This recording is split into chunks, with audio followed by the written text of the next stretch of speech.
স্থানীয় সময় রোববার লস অ্যাঞ্জেলেসের ক্রিপ্টো.কম এরেনায় রেড কার্পেটের মধ্য দিয়ে শুরু হয় সঙ্গীতের সবচেয়ে সম্মানজনক পুরস্কার গ্র্যামি অ্যাওয়ার্ডসের ৬৮তম আসর। এবছর সবচেয়ে সম্মানজনক পুরস্কার অ্যালবাম অব দ্য ইয়ার জিতেছেন পুয়ের্তো রিকোর র্যাপার ব্যাড বানি। প্রথম লাতিন শিল্পী হিসেবে শীর্ষ এ পুরস্কার জিতে ইতিহাস গড়েন তিনি। পুরস্কার গ্রহণের সময় ট্রাম্প প্রশাসনের আইসিই নীতির কঠোর সমালোচনা করেন ব্যাড বানি। স্বপ্নের টানে যারা দেশ ছেড়ে যেতে বাধ্য হয়েছেন এই সম্মান তাদের উৎসর্গ করেছেন তিনি। পুরো অনুষ্ঠানে বিশেষভাবে আলোচিত হয় অভিবাসীদের প্রতি এই সংহতির বার্তা।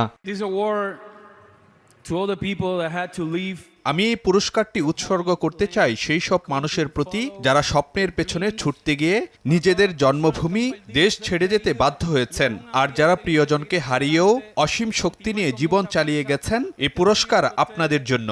এত ভালোবাসার জন্য ধন্যবাদ। আমি আপনাদের সবাইকে ভালোবাসি। অন্যদিকে কেন্ড্রিক লামার জিতেছেন ৫টি গ্র্যামি, বিলি আইলিশ পেয়েছেন সং অব দ্য ইয়ার, আর লেডি গাগা জিতেছেন পপ বিভাগে ২টি পুরস্কার। পুরো অনুষ্ঠানে শিল্পীদের বক্তব্যে বারবার উঠে এসেছে অভিবাসন ও মানবিকতার প্রসঙ্গ।